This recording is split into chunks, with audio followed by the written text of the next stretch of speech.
also a crazy thing is that men, I don't think women really appreciate how much of a sacrifice it is for men to get married, because 1 in 4 marriages are sexless.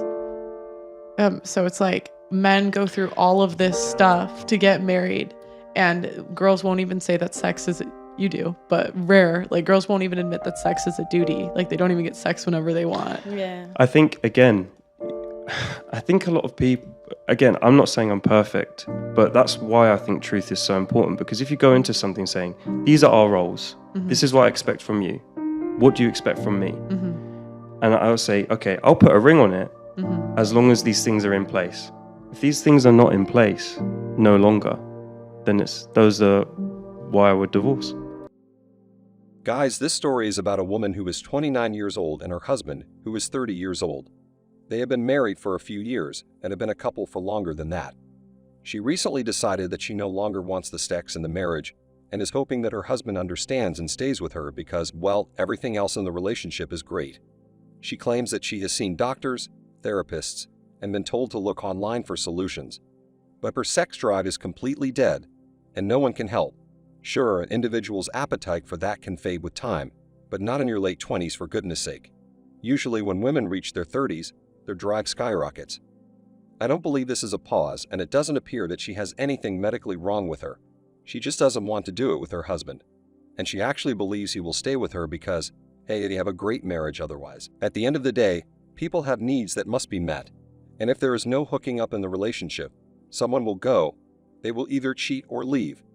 There's always BS. If she doesn't want to do that, fine. Nobody should be forced to do what they don't want to do physically or otherwise. But he also has the option to end the marriage, which is reasonable. So if she thinks he'll stay with her, or if otherwise out there think that, they're insane.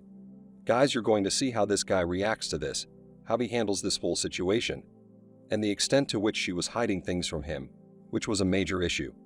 She says here, "We've been together for over 7 years and married for 3. We're happy. We have a home and good jobs, 3 wonderful dogs, and our families get along. But the thought of having sex again makes my skin crawl. I've either been making excuses to avoid it or just grinning and bearing it when he was cold, clearly just riled up. And I didn't have the heart to look him in the eyes and say, I'm going to cry the next time I'm alone. I was his first, he wasn't my first. I taught him how to be my lover, and everything was fine for over 5 years. John is thoughtful, takes his time, and ensured that we both had a good time and felt satisfied. I feel terrible even thinking about talking to him about it. We used to do it nearly every day until last year, when my SA extra slowly died, reducing every day to nothing. Well, the physical aspect of a relationship is important, and people have needs, and it goes both ways, and if she is unwilling to provide there, or if she does, she is miserable and unhappy, and all that, he has every right to end the relationship because he has needs. Believe me, if her needs weren't being met, you can bet your bottom dollar that she'd find it elsewhere, either while still in the relationship or by ending it with a dude and getting it somewhere else. She inquires here, how should I approach this? He's been completely unaware of this because I'm afraid of divorce. I don't want him to think I don't love him or that he's unattractive. I'm afraid of hurting my best friend because I don't want him to resent me or feel trapped by any advice. Keeping him in the dark about this is a bad idea, and wait until you see what happens when she sits him down, talks about it all, reveals everything, and how he reacts. I really have to wonder if this is a divorce plot. They have a prenup, and by her convincing him to agree to possibly having other partners in other open marriages, well, technically he's cheating, and now I can get out of the marriage. She claims I decided to talk to him as soon as possible, and took a few days off from work to do so. I believe he may have left me because I had been lying to him for a year. At first, John was not angry, but he made it clear that he would not support being in a sexless marriage. He has every right to do so. You've got to be kidding me if she thought this guy was going to go along with it. But let's be honest, how many married men are already in a loveless relationship? I mean, right? She goes on, he was also irritated when I asked if he was okay sleeping with others. Is a woman okay with her boyfriend sleeping with other women? She's not in love with him. I'm just seen trying to sabotage the marriage for her own personal reasons. It just doesn't seem right. He just walked away, returned his laptop, and said he was going to a friend's house, which I have a feeling I know but didn't get a chance to ask. I haven't heard from him since he left.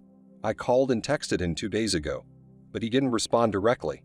Instead, I received a call from his older sister. She asked me to leave him alone and let him work things out for the time being. That is the best thing you can do in this situation. Let the guy think. She says here John has decided to leave, and our divorce proceedings are already tumultuous because John challenged our prenup in court and was found to be unconscionable by the judge because I had violated it by basically telling him to cheat. If he ever wants sex again, he can have other partners, which is cheating, and that's how the judge saw it.